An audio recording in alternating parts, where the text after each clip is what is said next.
प्यार की अनमोल दास्तान। अनलकी। पहली मुलाकात। दिल्ली की सर्दियों में जब हल्की हल्की धूप निकलती थी, तभी पहली बार आरव और सिया की मुलाकात हुई। आरव एक सॉफ्टवेयर इंजीनियर जो अपने करियर में बहुत आगे बढ़ चुका था, और सिया एक क्रिएटिव राइटर जिसकी दुनिया कहानियों और कविताओं में बसती थी। कॉफ़ी शॉप की एक टेबल पर बैठी सिया अपनी डायरी में कुछ लिख रही थी। तभी आरव ने आकर पूछा, क्या मैं यहाँ बैठ सकता हूँ? सिया ने नज़र उठाकर देखा। हल्की दाढ़ी, आंखों में गहराई और चेहरे पर एक मासूम सी मुस्कान। उसने हल्के से सिर हिलाया और अपनी डायरी में खो गई। आरव को यह लड़की अजीब लगी। बाकी लोग जहां सोशल मीडिया में खोए रहते थे, वह किसी और ही दुनिया में थी। थोड़ी देर बाद आरव ने फिर पूछा, आप क्या लिख रही हैं? सिया ने मुस्कुराते हुए कहा, कहानी जो आप शायद नहीं समझेंगे। बस यहीं से दोनों की बातों का सिलसिला शुरू हुआ। आल प्यार की शुरुआत। धीरे धीरे उनकी मुलाकातें बढ़ने लगीं। कभी कॉफ़ी डेट, कभी लंबी ड्राइव, तो कभी किताबों की दुकान में घंटों बिताना। आरव को सिया का गहरा सोच पसंद था, और सिया को आरव की मासूमियत।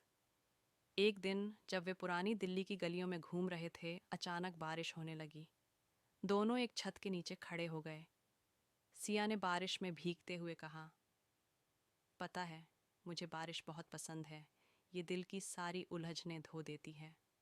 आरव ने हल्की हंसी के साथ कहा, और अगर किसी को सर्दी हो जाए?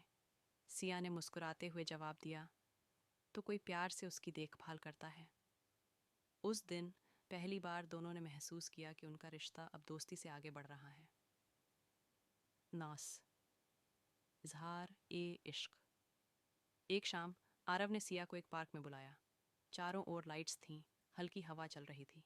आरव ने हिम्मत जुटाकर कहा, सिया, मैंने ज़िंदगी में बहुत कुछ पाया, लेकिन जब से तुम आई हो तब से लग रहा है कि कुछ अधूरा नहीं रहा। क्या तुम मेरी ज़िंदगी का हिस्सा बनोगी? सिया थोड़ी देर चुप रही, फिर बोली, अगर मैं ना कहूँ तो?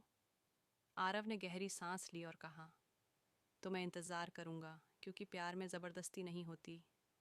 सिया ने मुस्कुराते हुए कहा, पागल, हाँ, मुझे तुम्हारे साथ अपनी पूरी ज़िंदगी बितानी है।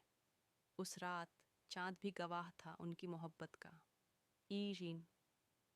इम्तिहान का दौर। प्यार जितना खूबसूरत होता है, उतना ही उसे परखने वाले इम्तिहान भी आते हैं। सिया के माता पिता उसके रिश्ते के खिलाफ थे। वे चाहते थे कि वह अपने ही समाज के किसी लड़के से शादी करे। दूसरी ओर आरव के घर वाले भी इस रिश्ते को स्वीकार नहीं कर रहे थे, लेकिन दोनों ने हार नहीं मानी। सिया ने अपने माता पिता को समझाने के लिए समय मांगा, और आरव ने अपने परिवार को यह विश्वास दिलाने की कोशिश की कि सिया ही उसकी खुशियों की वजह है। कई महीनों तक यह संघर्ष चलता रहा। इस दौरान दोनों के बीच कई बार झगड़े भी हुए, कभी मनमुटाव भी हुआ, लेकिन प्यार की डोर इतनी मजबूत थी कि कोई भी दूरी इसे तोड़ नहीं पाई। नन सच्चे प्यार की जीतन कहते हैं, अगर इरादे सच्चे हों तो पूरी कायनात उन्हें पूरा करने में मदद करती है। धीरे धीरे सिया के माता पिता को एहसास हुआ कि उनकी बेटी की खुशी आरव के साथ है। उन्होंने अपनी जिद छोड़ दी और शादी के लिए हामी भर दी। आरव के माता पिता को भी समय लगा, लेकिन आखिरकार उन्होंने भी अपने बेटे के फैसले को स्वीकार कर लिया। फिर वो दिन भी आया जब मंडप में सिया लाल जोड़े में और आरव शेरवानी में खड़ा था। दोनों की आंखों में आंसू थे, खुशी के, प्यार के, और उस संघर्ष के जो उन्होंने साथ मिलकर जीता था। एक नई शुरुआत। शादी के बाद उनकी ज़िंदगी में नए रंग भर गए। सिया ने अपनी पहली किताब लिखी, जिसमें उसने अपनी और आरव की प्रेम कहानी को शब्दों में पिरोया। आरव, जो कभी एक सॉफ्टवेयर इंजीनियर था, अब एक सफल एंटरप्रेन्योर बन चुका था।